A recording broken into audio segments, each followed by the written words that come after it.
Hi, everybody. Scott Bunce, and I'm here today with Jon Colby. Jon happened to be one of the speakers at our Vistage group, and I was so impressed. I wanted to learn a little bit more about his business, what he does, and share it with you. Jon, welcome. Thanks for having me. I appreciate it. Yeah.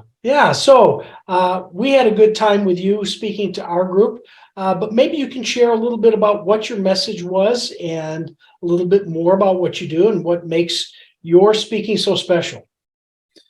My background is in improv comedy. And so I have learned over the years that as I got better on stage as an improviser, I also felt more confident and comfortable in life and at work. So I teach people the whole idea of a yes and mindset. Yes means start with a positive interaction instead of being that negative devil's advocate right off the bat.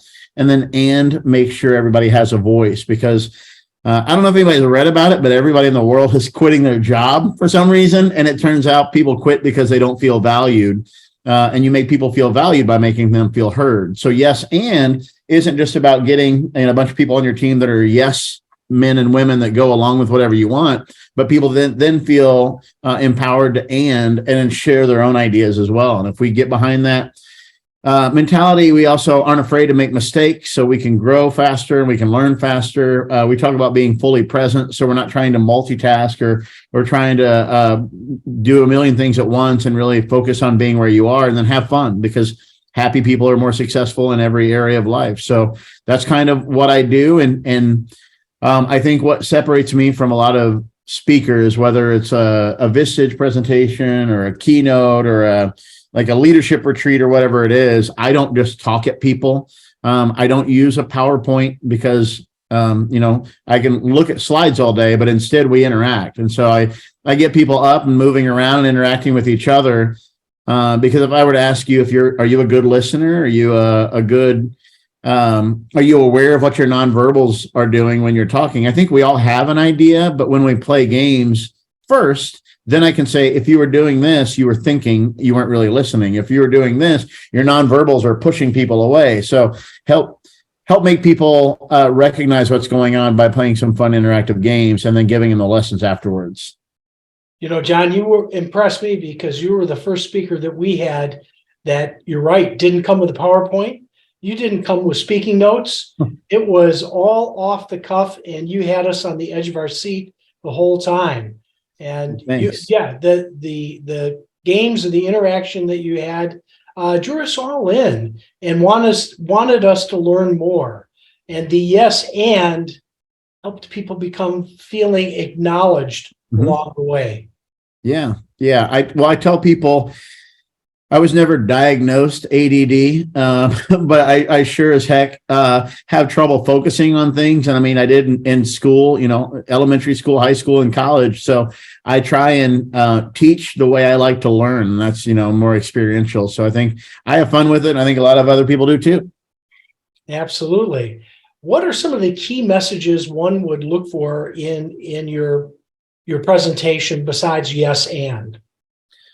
A lot of it has to do, I alluded to it with making sure we're doing things that make people feel valued and feel happy. And I go in all sorts of stats, but the big one for me is research says happy companies are 31% more productive than those that are stressed or negative often.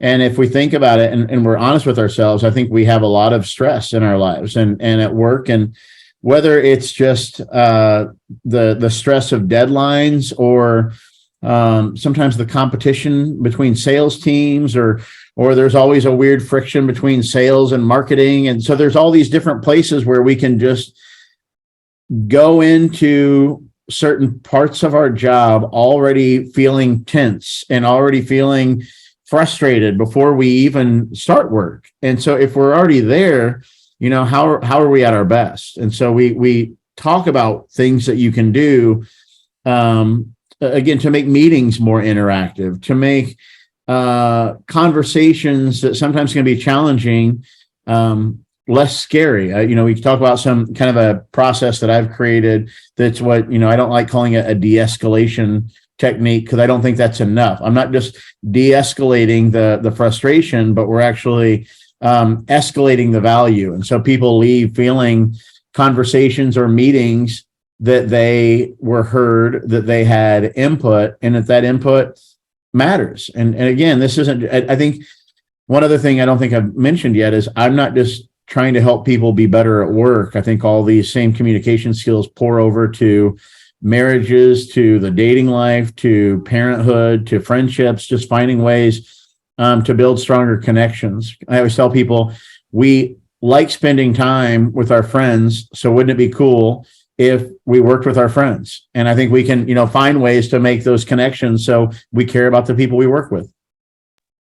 Yeah, so I think it's really interesting how you started out doing improv and then made that connection to the business and personal life. Can you spend a minute and share where your aha moment was and how that came about? So my two backgrounds are doing improv, which I started in college, and then teaching. I was a high school teacher. I taught theater, public speaking, and video production. And I did both of those. And then I got approached about doing some improv training for corporate functions.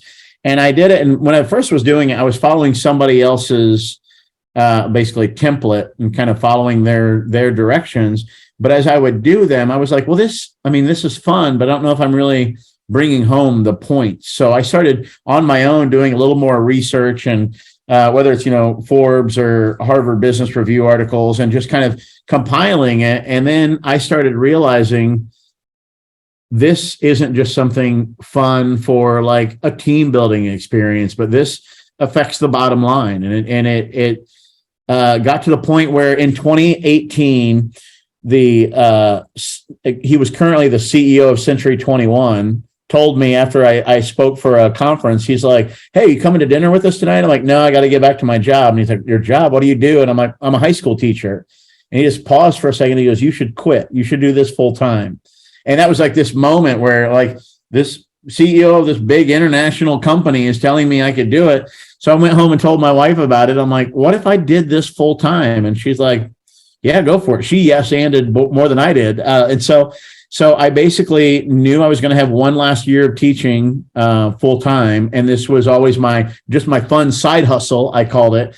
And I kind of spun it into a career to where I really feel like I leave lasting impact with people. And they tell me, like, we've had employees say they were about to quit, but because of some of the changes we made with leadership, now they feel like they're empowered and they're excited not just to work here, but to move up in the ranks and stuff like that. So it feels good to me, because when I left teaching, I was sad that I wasn't going to have those connections with students anymore.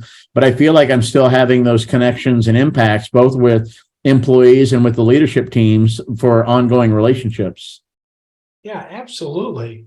So I know that you came to my group, which was a relatively small group, 12, 15 people. But what types of groups do you speak to? I think you do keynote speeches. Give us a little summary of what to expect and what venues work best for you. Well, I joke around. I want between 6 and 1 million people. As long as they can all see and hear me. I think my biggest audience ever was about 5,000 in a ballroom.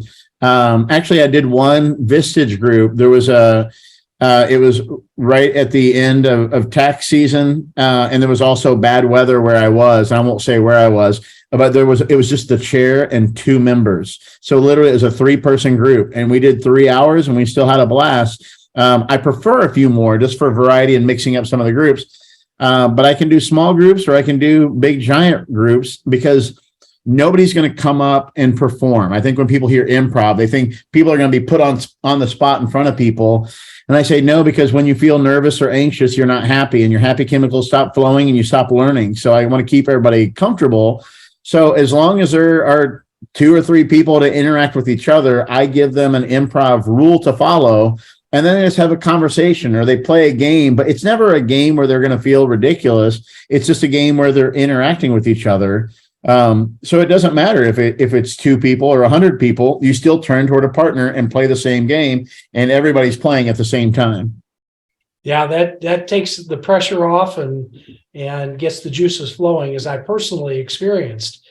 So I believe, I don't know if I have this right, but in 2022, you were the Vistage Speaker of the Year.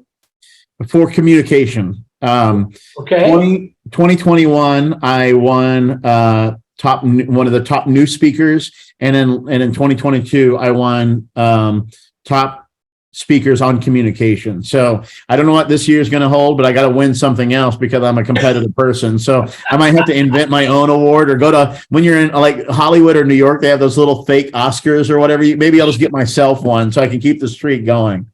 I love it. Hey, if somebody wanted to reach out to you and talk to you about booking a gig, how would they do that? JonColby.com is the easiest way to get a hold of me. Jon and Colby like the cheese. JonColby.com allows people to see what I do. People always go on there, especially if they want like a keynote or something, and they just want to see a structure, like what's it called. And I do on there. There's a PDF at the bottom they can print off to show their boss or whoever, basically that has one of my keynotes. But I tell people I can't necessarily give you exactly what I'm going to do, because I'm going to customize it to what your needs are. So it's there's some basic things there. You can see some video of other people doing these types of things and testimonials. Everything's on the website, and my contact information is there. So I think that's the easiest way to get a hold of me. Love it. Hey, before we wind up, tell me about the funniest experience you've had doing one of your presentations, without calling somebody out by name. Right. What was an experience that really stands out to you?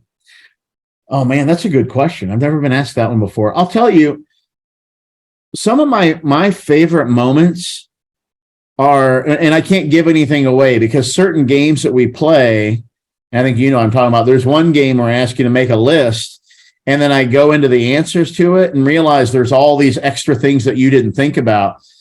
And I just, I'm in Portland, Oregon today, and it happened again today. I would say it happens maybe once every couple months.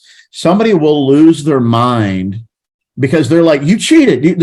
You said something. I'm like, I didn't say that. I'll make sure to say these exact things. Like, no, it's funny watching people realize they're adding rules that aren't there, or that they're like, I said a specific thing, but they very clearly heard something else because of their own experiences, because of their own assumptions.